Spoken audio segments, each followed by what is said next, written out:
Hello, everyone. When the last presentation was rather from macro level, I will address the minority issues in micro level, focusing on one country. I will address in my presentation the question when there are some serious issues in various parts of the world to solve regarding ethnic diversity. One may wonder what is actually the point of the so-called symbolic autonomy that do not provide any significant rights for the minorities.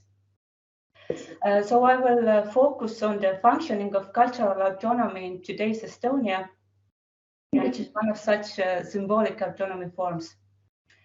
I will describe the activity of Finnish and Swedish cultural self-governments, which are the only existing cultural self-governments in Estonia today.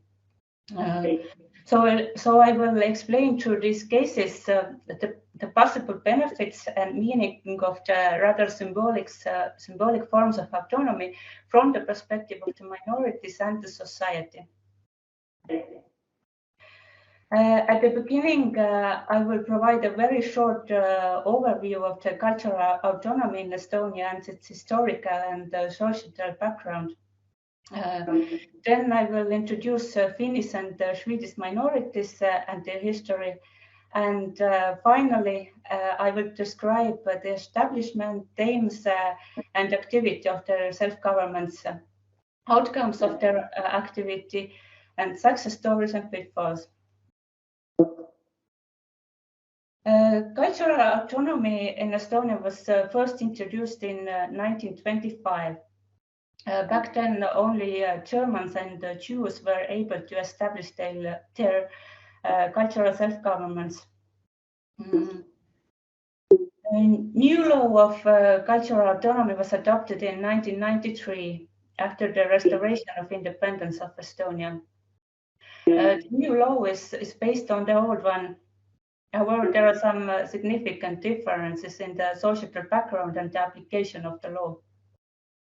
While in the interwar era educational matters, primarily the right to manage the minority language schools was a crucial part of the autonomy. Schools in minority languages do not have similar meaning in the framework of cultural autonomy today. Given that the new law basically mirrors the old one, the current law, similarly like the old one, distinguishes between the so-called historical minorities that are Germans, Russians, Jews, and Swedes on the one side, and all the other minorities on the other side.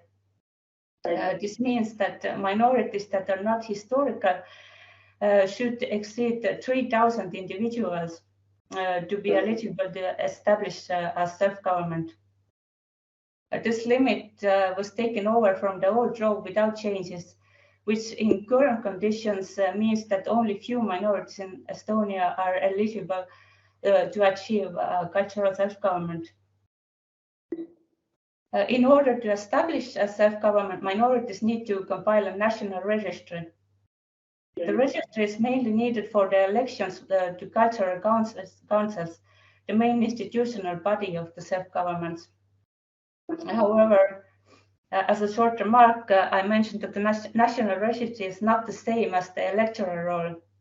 The latter are compiled based on the registry, but every individual who is enlisted in the registry can require the deletion of their name from the electoral roll if they do not wish to take part of the elections. Half of those included into the national register should be included into the electoral roll to make the elections possible. And there are more requirements for successful elections. Cultural councils are elected in every 3 years, and the turnout in the election should be at least 50% of those included into the electoral roll for the elections to be valid. However, failed elections do not mean necessarily the end of the self-government. Cultural council can act in the same composition until the next elections, which then should be successful. It is also important to note that all the cultural councils are core institutions of the self-governments. They are not legal bodies, meaning that they cannot perform legal actions such as concluding contracts or making financial transactions. This means that all self-governments should rely on or specially establish another organization to be fully functioning. The law does not regulate the relationship between such organization and the self-government. So this is up to the minorities and the self-governments how they handle the situation.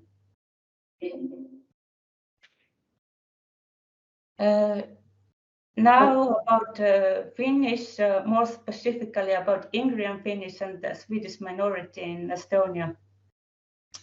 Historically, Ingrian Finns have been living mostly outside Estonia in a wide area between the Narva River, which is on the left part on the map,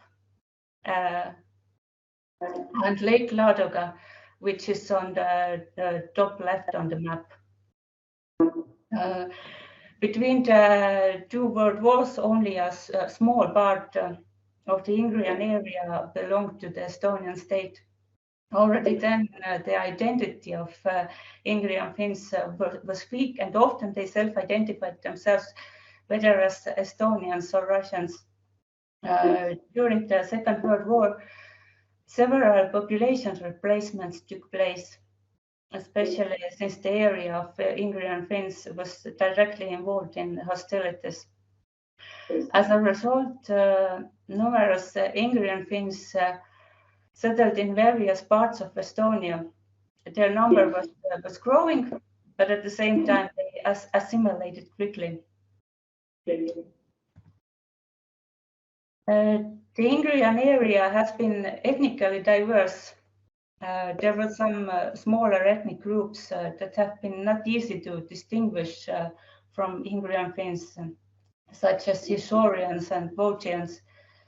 Important is here that the statistical data on Ingrian Finns has been, due to this confusing situations in the past, and this today is somewhat problematic.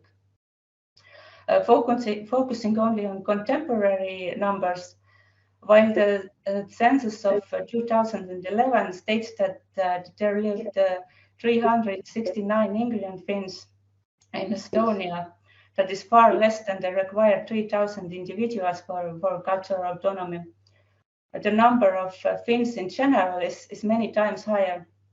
This fact has affected the self-government in a way I will explain a little bit later. Unlike Ingrian Finns, Estonian Swedes was a historical minority in Estonia. Swedes inhabited mostly in western part of the state, on the small islands at northern coast and in Ruhlu Island, which on the map is in the lower part.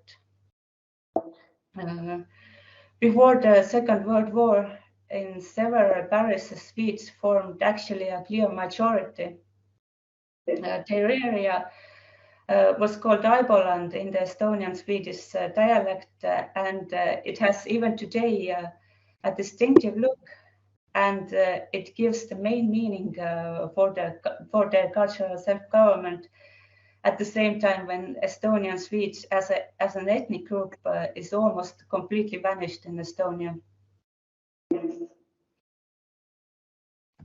While in interwar era, more than 7,000 Swedes lived in Estonia, it is today a marginal, almost non-existing minority due to wartime evacuation to Sweden.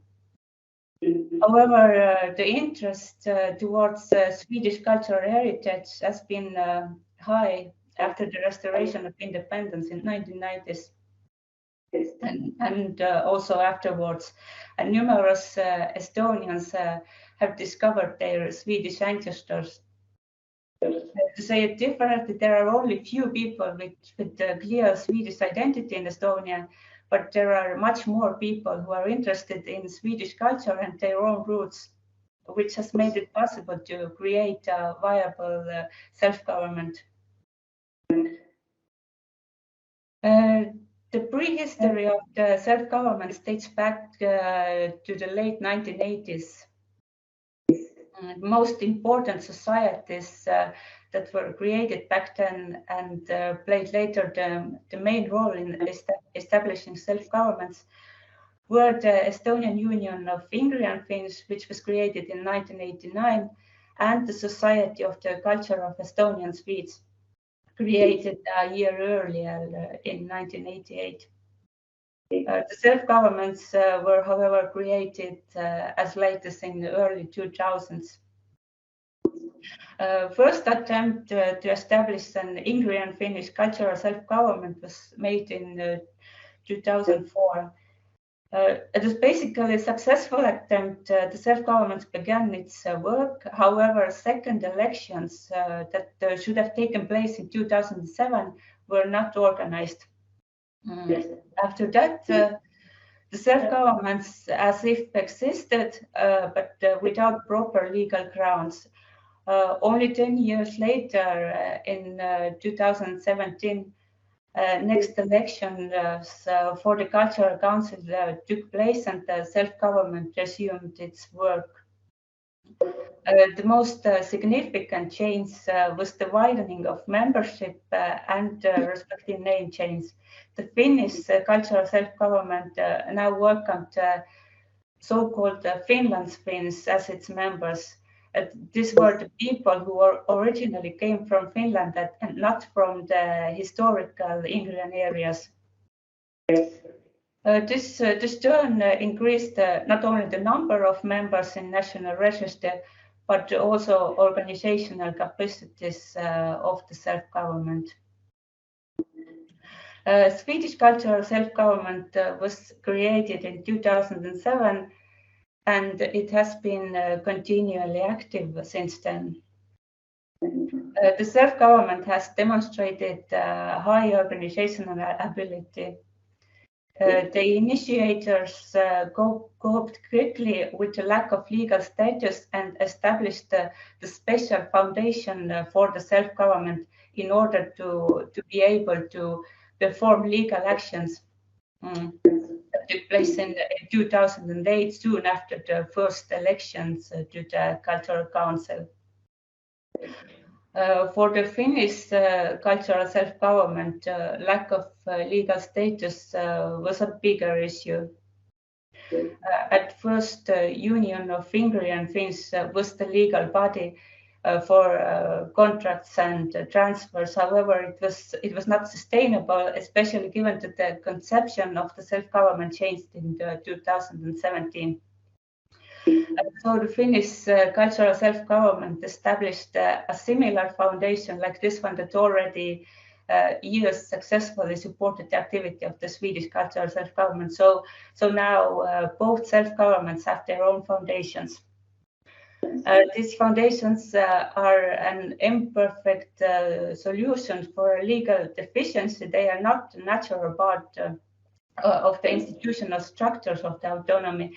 However, they still enable the self-governments to act without significant legal obstacles.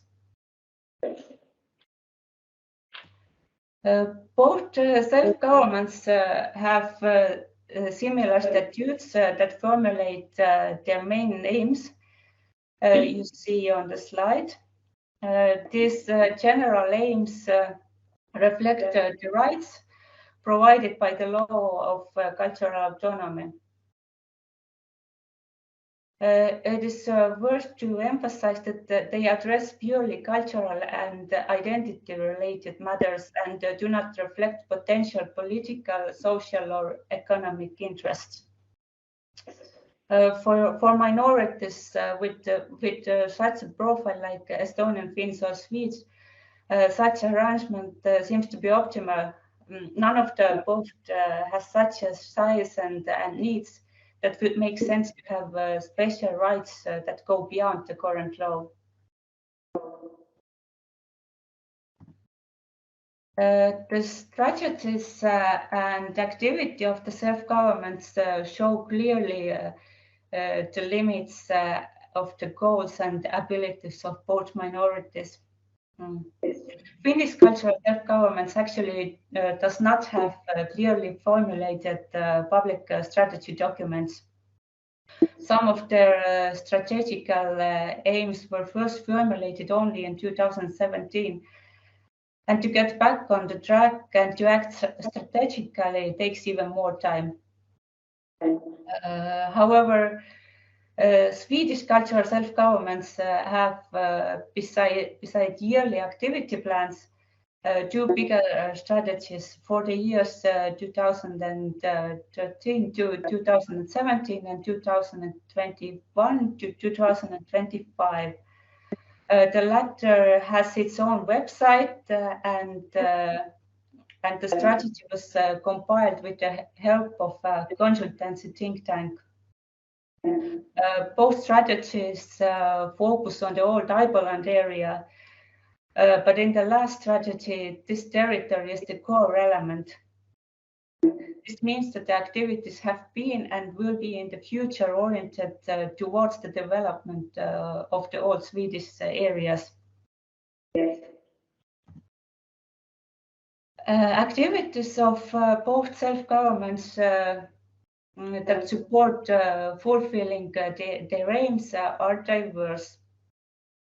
Both self-governments distribute journals, mostly for internal information, but have also made them publicly available. Here it is important to note that the journal Ingeri, which means Ingrian, distributed by the Finnish Cultural Self-Government, is actually the journal of the Union of Ingrian Finns, which emphasizes that despite the changes in membership criteria, Ingrian Finns and their interests are still priority for the self-government. Ingeri is a Finnish language journal with only few articles in Estonian. However, Swedish cultural self-government publishes a bilingual journal, which means Estonian Swede, and all articles in this journal are published both in Swedish and in Estonian, which shows that the self-government is oriented towards the Estonian-speaking audience, which includes many of its own members. Beside journals, both self-governments publish occasionally books and booklets on the history and culture of Estonian Swedes or Ingrian Finns. And both the self-governments also organize various events, including regular song festivals. While some events are internal, some others are open to the wider audience to promote the culture of both minorities. Priority is given to the children and youth, and numerous events are organized particularly for them. Several events include voluntary work and workshops. For example, it is usual that the Swedish cultural self-government organizes peace on the small islands, which has significantly improved the overall situation there and made these islands more appealing to the visitors. Another type of such communal gatherings are workshop-like events where all techniques are taught to introduce the material heritage. Those activities are closely related to the heritage protection, which is one of the goals of the self-governments. Whereas material heritage is also protected by several laws and regulations, intangible heritage depends on the cultural carriers. Thus, workshops, gatherings, and other such similar events support the preservation and revival of cultural heritage. One of the priorities of the self-governments is language teaching. For numerous members of the self-governments, Finnish or Swedish is actually not their first language, and some have stepped on the national register without any knowledge of the language of the respective minority. Knowledge of language is not a requirement to be included to the register, and if it was, finding new members could be problematic. But language learning is still prioritized and encouraged by the self-governments. Several events are also organized by the local societies and are financially supported by the self-government. This means that not only central institutions of the self-governments are fulfilling the aims of autonomy, but a significant part of activities have local organization and local importance.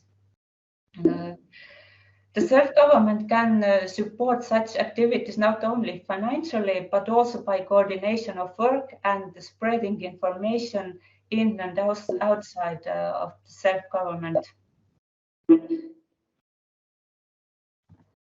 To conclude, I will make some remarks on the benefits of the symbolic autonomy for ethnic groups which have a rather weak identity and a small size. First, there is no reason to presume that the identity of the smaller minorities will always remain as it is now. Since the development of collective identity is a long and complex process, depending on various factors, it is possible that cultural autonomy gives an impulse for strengthening of identity of both minorities.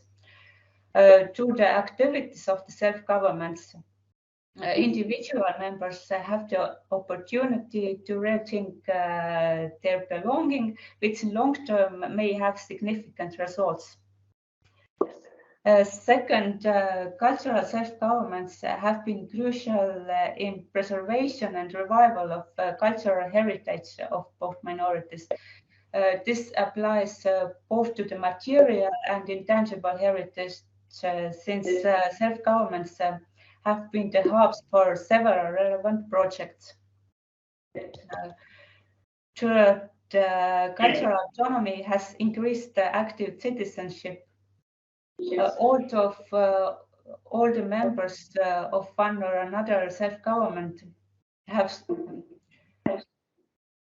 not all the members have strong identity, and their participation of several activities is not necessarily related to their self-identification. When these people take part of the voluntary work, which is initiated by the self-governments, they contribute to the common good and the societal development.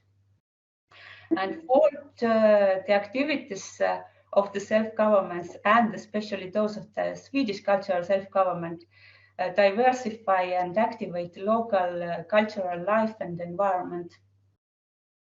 For example, on the initiative of Swedish cultural self-government, bilingual road signs were installed in some parishes of Western Estonia, which gives a clearly distinctive look to this area. This in turn helps to increase the local tourism potential, making particular areas unique and promoting these areas as interesting tourist destinations. And finally, an important factor that is reflected in the activities of both self-governments is that even the symbolic autonomy requires a lot of proactivity, organizational abilities, and capacity from the side of the minorities. This means that they can only use these benefits that they are able to use, that are meaningful for their profile and they wish to use. Major changes in the law would thus not change much the position of neither of these two minorities. These two minorities that have their self-governments, nor of the others smaller minorities in Estonia. I don't know. So this was a short overview of the cultural self-governance in Estonia. I hope I was able to provide some insights into the current situations with cultural autonomy in Estonia. Thank you.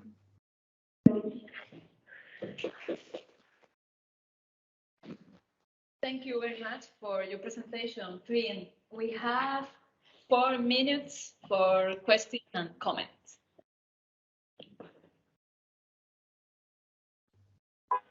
No? No questions? Okay. Thank you all very much for your participation. We will now move on the closing session, I think. Thank you very much.